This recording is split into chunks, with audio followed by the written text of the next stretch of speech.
Welcome. It's Morning Motivation with AthinaElaiya. Thank you for joining us.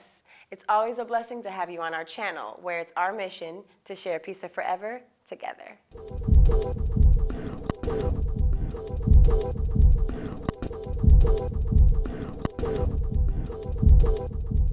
The look of the week is provided by Jessica's Body Boutique.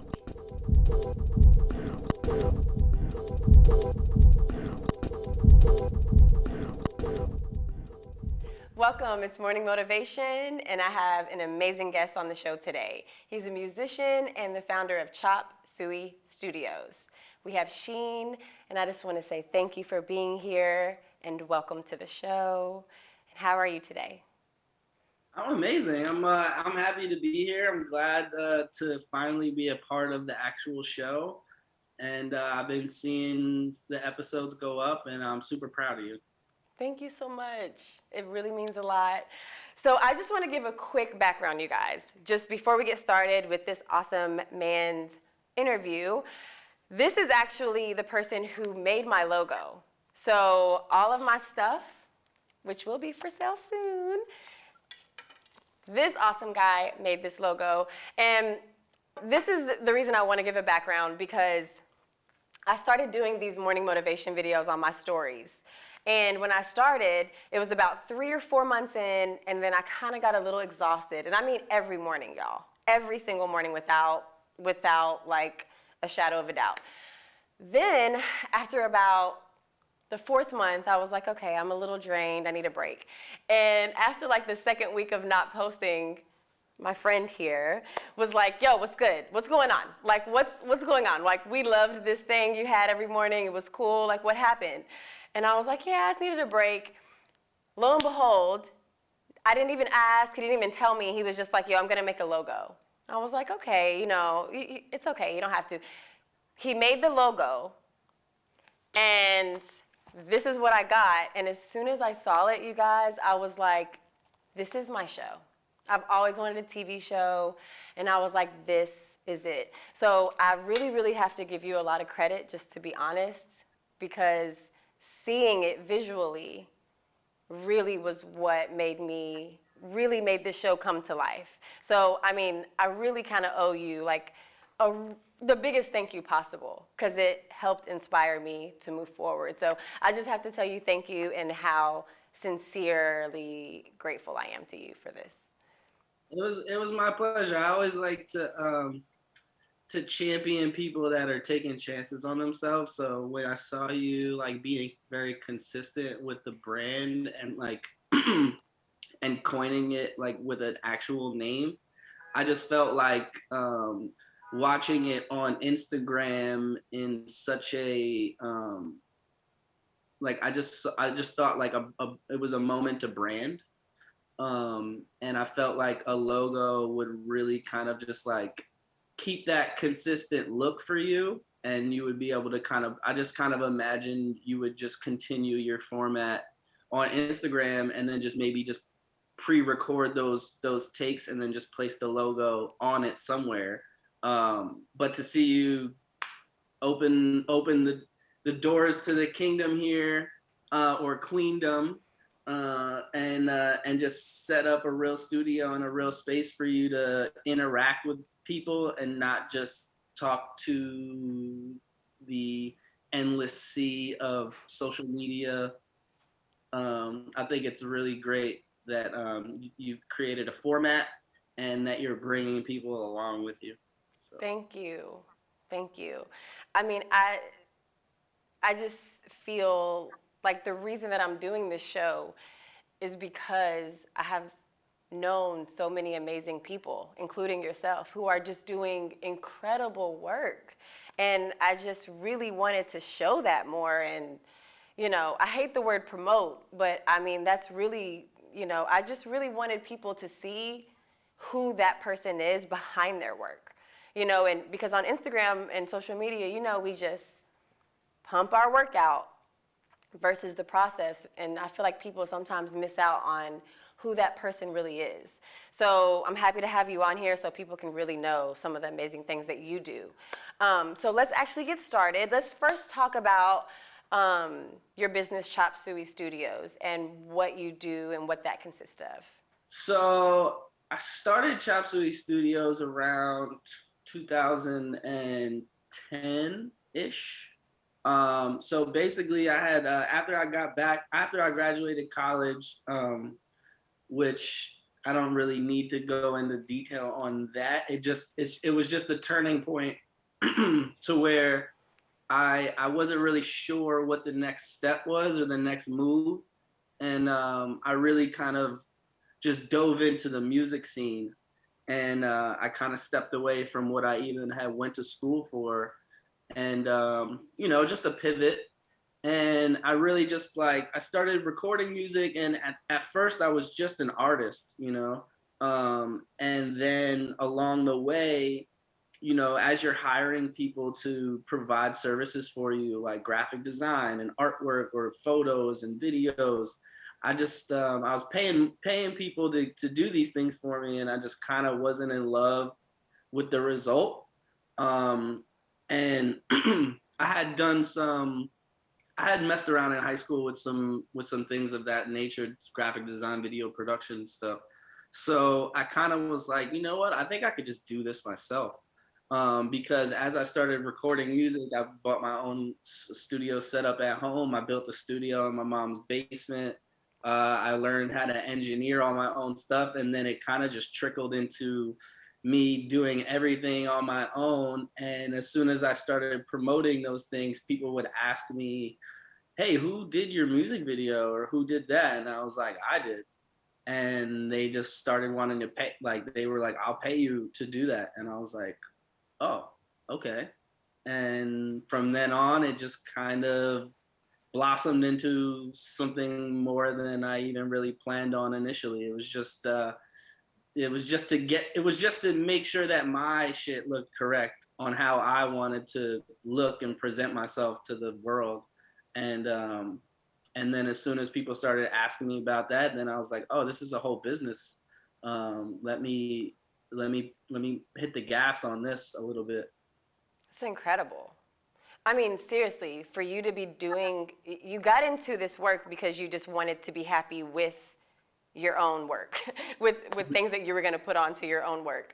And then you ended up making that an entire business because people started coming to you. You weren't even looking for people, and they started coming to you. That's when you know it's a real gift.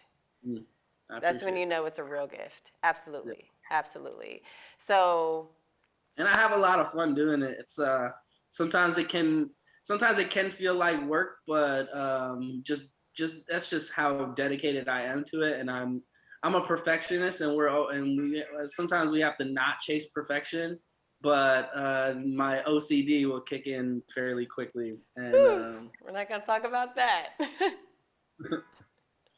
No, because I deal with the same thing. It's hilarious. Like on one of the shows, one of my eyelashes wasn't perfect, and I almost couldn't get past the review because I was like, it's not perfect and people are gonna see it. And it's just like, girl, it's okay. Just do better next time. Like, what are you gonna do?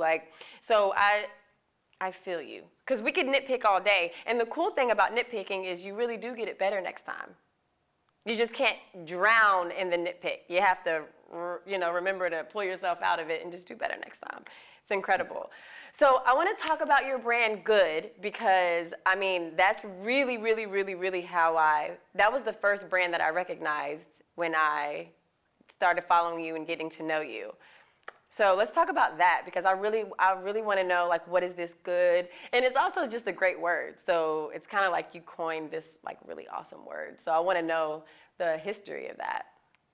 So I kind of just started it as a phrase of just no matter what, at the end of the day, we'll be good. I'll be good. Everything is good, So basically, even the things we were just talking about with these imperfections and these, it's no matter what, at the end of the day, everything is going to be good. It'll work out, right? It's like a positive affirmation, I guess you would say. And I kind of just started using it as like a hashtag. So I was just hashtagging everything good, hashtag good, hashtag good, to the point where I tatted it on my arm. I see. And I see. I literally woke up one morning and I just went to the tattoo shop by my house and I was just walked in and I was like, you got anybody available? And they were like, yeah. And then I was like, give me a piece of paper. And then like I just drew it and I was like, this. I was like, dude, put that. And they were like, Put all that. right, Just yeah, do this. yeah. So it didn't really, I didn't really look at it like any type of business or anything of that nature until chops. I started wanting to differentiate between my chop suey personality, music based, and like I wanted a more professional, clean outlook or like visual identity. Chop Suey Studios is very fun and charismatic. I mean, well, it's like character animation, very like vibrant. And I think sometimes, I think we all have this duality, and sometimes you want to just differentiate between the two. It's almost like a whole nother personality. Absolutely. And this is like my refined, clean, high-end, more premium offering in a sense. And it's not necessarily design related aside from I like to partner it with fashion. So Good is like my fashion high-end brand to where if a certain client that isn't related to music or anything like more branding and marketing related aside from like design and art, but they go hand in hand. They still represent each other. But yeah, it started out as an affirmation, and then one day I just realized I was like, this could be a really good name. It actually started as Good Idea, and then I just simplified the idea. I was like, you know what? I think good is good enough. Absolutely. And I love that word because the thing is it's hard to explain, but it's really about mental health is kind of the direction I'm going. So when you are constantly reaffirming that you're going to be good, everything is good. I have a handful of Instagram posts where you're hashtag where you comment and you're like hashtag good, and it's just like just that simple. It's just so simple, and it's so positive. And it's funny because I really actually like that word a lot because I feel like I love God, and so what God means to me is good news. That's the way that it's been broken down to me, and my perception is spreading good news. And spreading good news really means spreading good energy, right? And so for you, I feel like that's really what you're doing, just very subtly, just in such a subtle way that it's almost unnoticeable. And I just think that's really, really, really effective. So you're such a great strategy person. Like I feel like you're way more strategic than you ever will admit. But that's fine.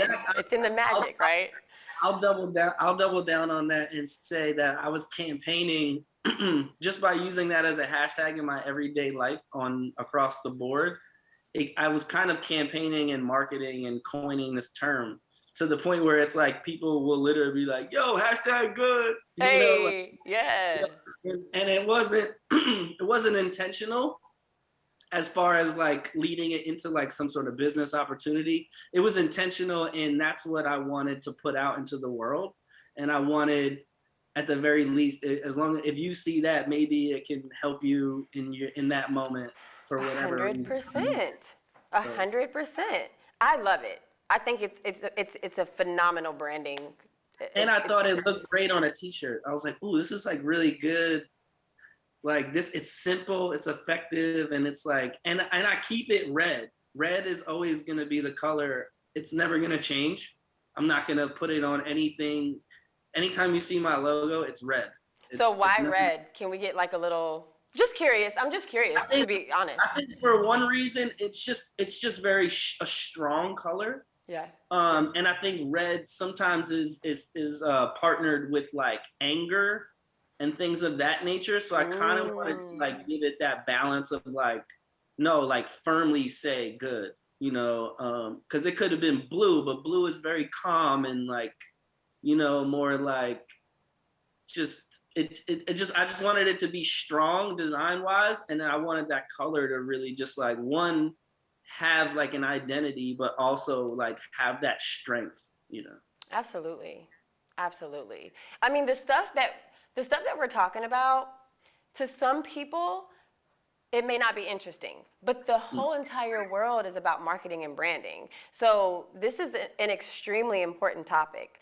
The thing for me that people don't understand is people are tricked on a regular basis by marketing and advertising. So it's incredible when I find people like you who are using it for good reasons. Ha ha ha. You catch that? Okay. All right. Anyways, so I just have to get into just a little bit. We're not going to talk about it much because I know you have so many important things to you, but you are a senior motion graphic designer at Complex, and you've been there for 6 years. And I just think it's important for people to know that because you're doing so much work outside of that. Some people in this life will just only use that and carry that and use that brand to carry them. And I just think it's so dope that you have not made that your center. Mm. I just think that that's really, really cool. And it's kind of funny because I don't promote it, and it's like I'll know people for like a significant amount of time and they won't even know that I work there or that I've been there, and then somebody else will mention it in conversation or something and be like, "Wait, you work at Complex?" And I'm like, "Yeah." They're like, "For how long?" I'm like, "Oh, this long." They're like, "I've known you that long and I didn't," or something. Yeah. And I think it's just really important, like you said. It's two things for me. One, I established my own brand early on, way before I even got there. And then two, it's I don't have ownership there, right? So it's Preach. You're like literally I don't preaching. I don't like I own my technique and I own my skill set and I own my approach and my ideas, but I don't own the work, right? I can use it, like I use it on my website, some of them that I'm really proud about, like some of the examples I use those just as, just to show people what I have done or what I can do kind of thing. Um but as far as using that as like a marketing tool or something that represents me, I just never felt like I said, it's really about ownership. I don't own the content, and at the end of the day, I still have to answer to someone else, like to a degree of like when I'm delivering things, or there's multiple people that collaborate on almost everything I do there. So at the end of the day, it's like it's also tough to differentiate. Some people were like, they'll see my name in a credit and they'll be like, "Yo, so what exactly did you do on that project?" And it's like, and then I have to explain like what part or what role I played. But ultimately, it's just ownership. I don't own it, and I don't feel like everything that company does and puts out represents me. So I don't need that to. I would prefer to drive my own narrative. And the only way I can do that is having my own identity. And I think identity is the most important thing. Absolutely. That was just a whole word, okay? And the crazy thing is that in life, people don't really know how much of an impact they can make. And I don't think I know that you and this interview could impact a lot of people when it comes to making their job their identity. And I just think that I mean, that's a huge topic on its own. We're not even going to go there. But I love that you explained it like that, and that was wonderful. Like, seriously. So I do want to jump into your music, okay? Because I know you have an EP coming out, and I know you also have some other stuff like, getting ready. So let's talk about that. Let's talk about your music and, what your process has been making your music, and just I feel like you've done a lot of work already with your own music. You have 3 songs already out, and you have 2 more coming. So let's get into that. Let's get into that. So yeah, I mean, I have I have a whole bunch of music like on my SoundCloud where I like to just kind of like throw things out there. It's like, just throw things out in the world and like let's see how people react. So I have a whole bunch of music if people want to go over there. Like it's more the experimental side. And then as far as like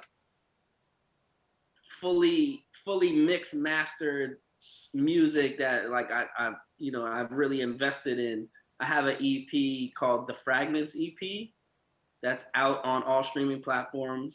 It's a 4-track EP that I put out back in 2019, which I'm still promoting. I think people forget that longevity is the goal and not instant gratification. I think people forget that to champion their own stuff. So yeah, I'm still promoting stuff from 2019 in 2020. I do too. And I will forever. and Forever. and I'll repost it as many times as I want. Like I think that's really important. But yeah, the Fragments EP that's out on all platforms. It's a 4-track EP. I didn't produce, but I did oversee the production. Some of the production I was in the room for with the producer. Some I kind of just gave them direction on what I wanted, where I wanted to go.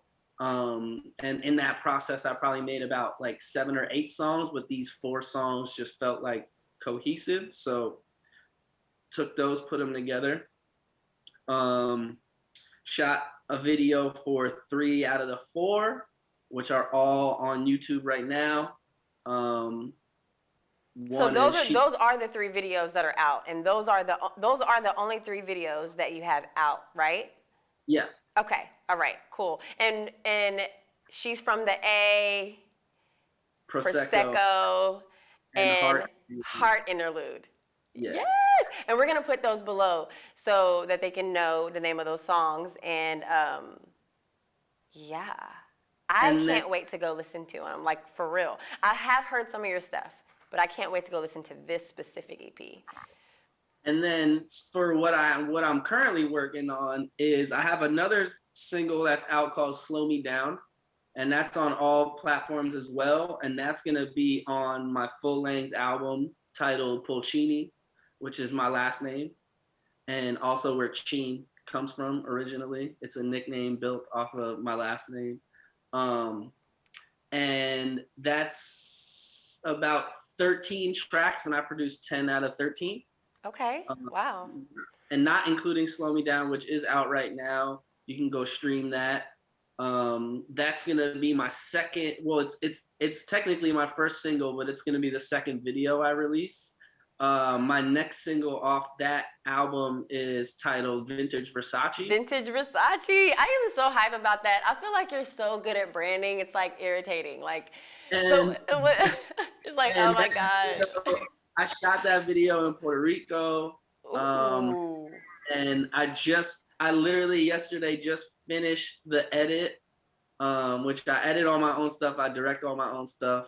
I design all my own stuff. The only thing I like to outsource is certain specific things. Like I have a mix engineer and a mastering engineer for my music that I like to lean on their expertise for a lot of it, but I do jump in and mess with some things, like if I need them to be like instead of telling them, oh, I want this higher or this louder or this, I'm like, all right, you got it where I need it.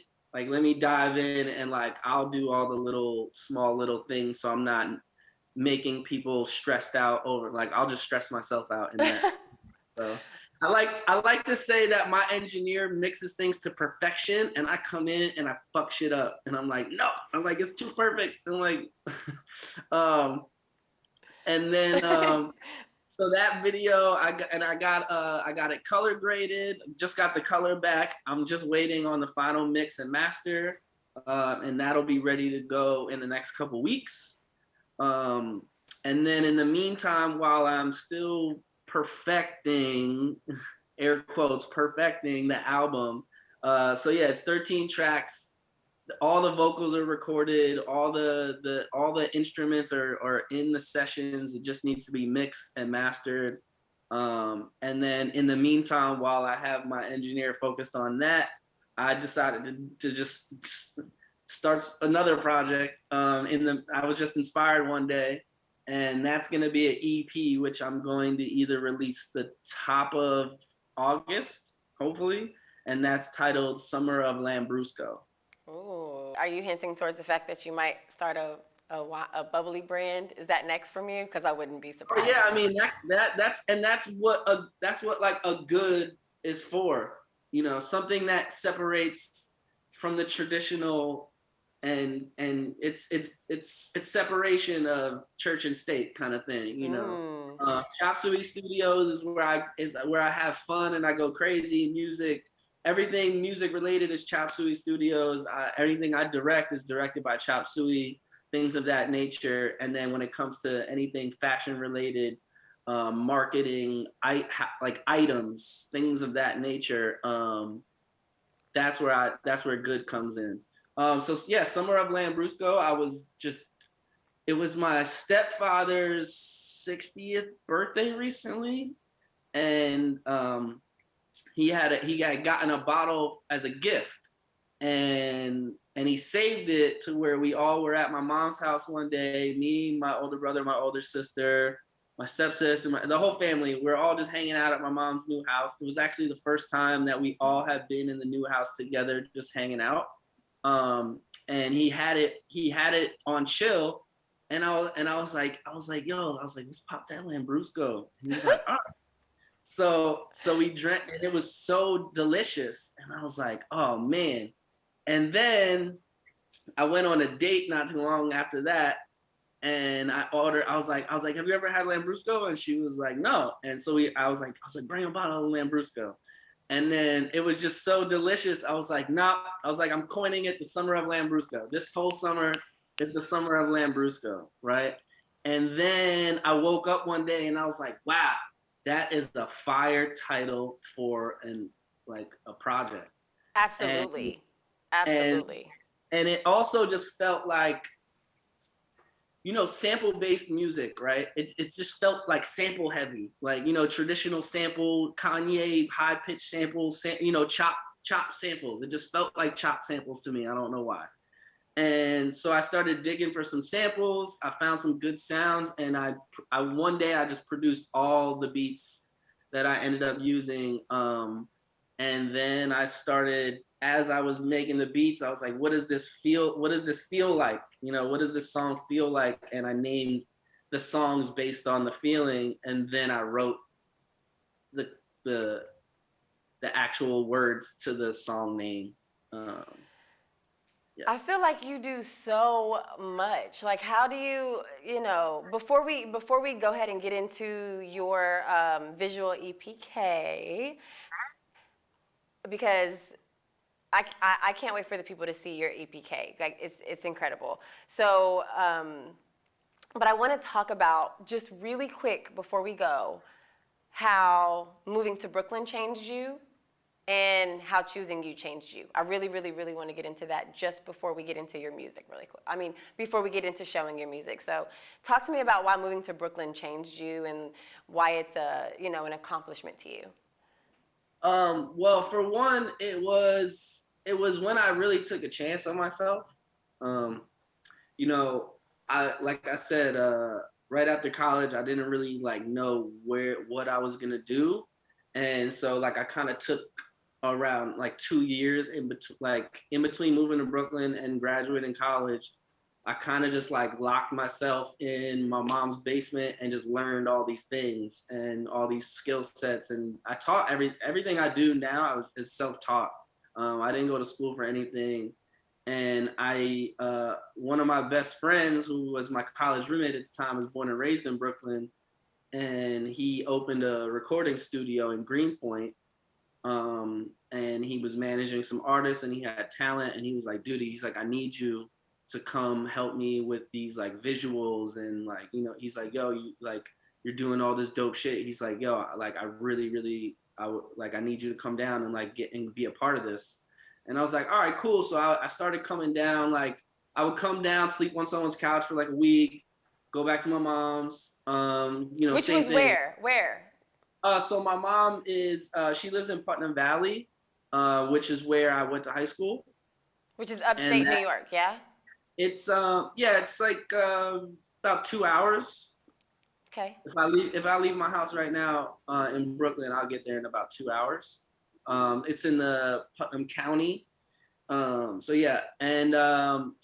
kind of just coming back and forth, and then finally, I was just like, I was working with one of the artists like really closely, and I told him, I was like, dude, I was like, I'll pay you rent every month. I'll just sleep on the couch, like, and it's funny because at the time he was still like a struggling artist, so he didn't really have much money. So even that little bit of money that I was contributing was really helpful for him, and then also me being a part of the operation was just kind of made sense.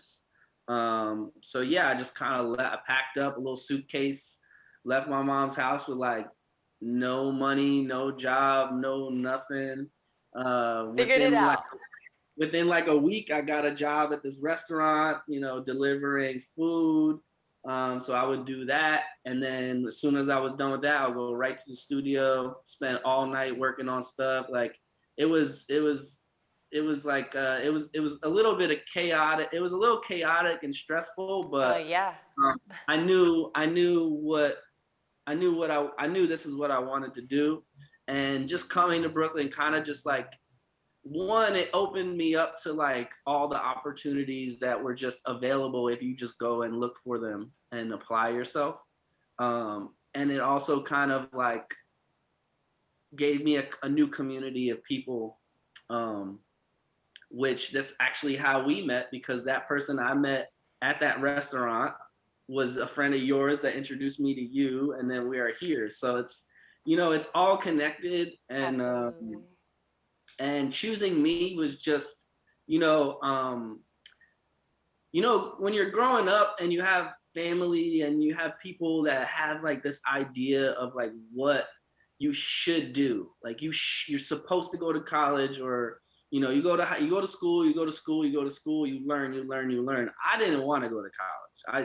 I promise you, I fought my mom on going to college, and I was like, I just don't think it's what I need to do. Like, and luckily I went. I finished. I graduated. I changed the major. I figured it out. But also in the grand scheme of things, if I didn't go to college, I would have never met my best friend, who was my college roommate, who would have never brought me to Brooklyn, who I would have never expanded my network, who I would have never been here. So it's all part of the plan.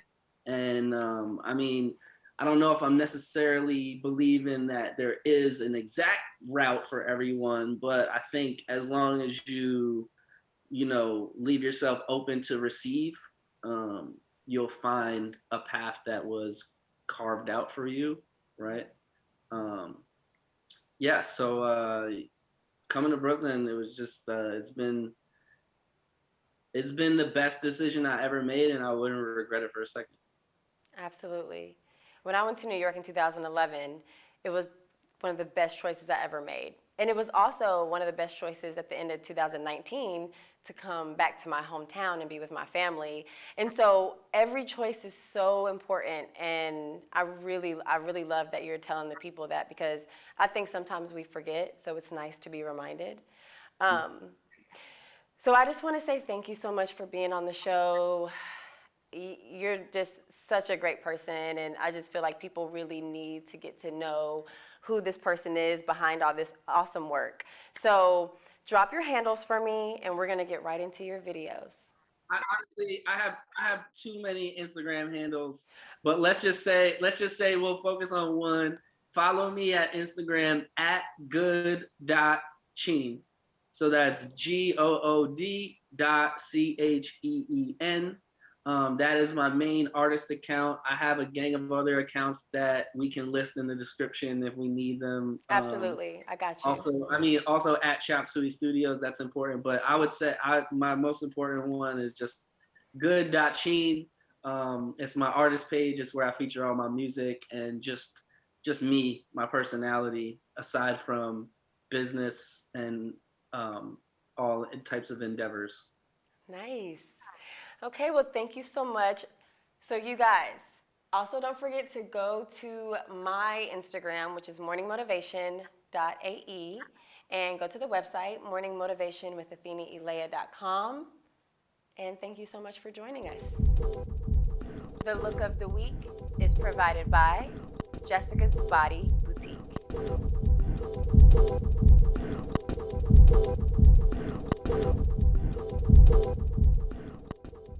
No, I ain't on my own. I got real ones around me, but I picked and I chose. Fucked up you hoes. I be running. I be running. So we watch me flip it like a bocce. Too good, life is too good. Made a little change, but ain't nothing really changed with me. My God, I wish I could fly away from this place that you gave to me. Been a minute, confess my sins. No looking back now, look at where I'm at now. Too good, life is too good. Too good, yeah, life been too good to me. Fire in my heart this evening. I got fire in my heart this evening. Hopping on this road alone. Always knew which way I was going on. She come from A, like they call me shorty, yeah, that's that OPP. Now we getting audio, trips out to LA with my closest homies, oh, reminiscing back when we was sipping 40s. She come from A, like they call me shorty, yeah, that's that OPP. Now we getting audio, trips out to LA with my closest homies, oh, reminiscing back when we was sipping 40s.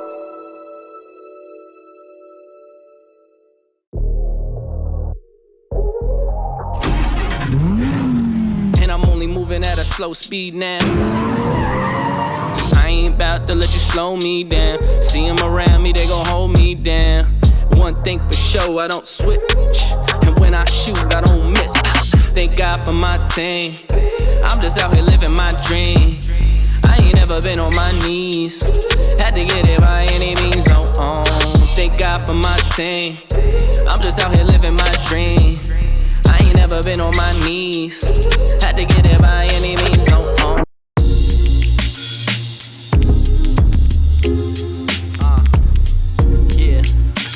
Yeah.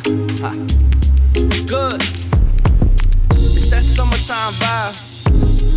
You know, riding with the top down. Lady in the right seat. Fuck with me. Vintage silk, Versace with the buttons open. Body looking like a dad. So you already know what I'm in. And what's that? My bag. Little shorty, she keep looking at me. Yeah, you know I might bag. Oh yeah, I like this. Yeah, and you know I like that. Eat all winter, drink all summer. Never know when the angel gon' call your number. Never know. Smoke in the air, twisting up another. Roll it up. Nothing better than to come up with your brothers. Woo. Bet it on yourself, you gon' make it like that. Yeah. Go ahead and blow it, we gon' make it right back. Yeah. Sitting on bags is something I never had. Come and shorty, know you like it when I get like that. Been a while, still staying low key. Genuine, I'm the same old.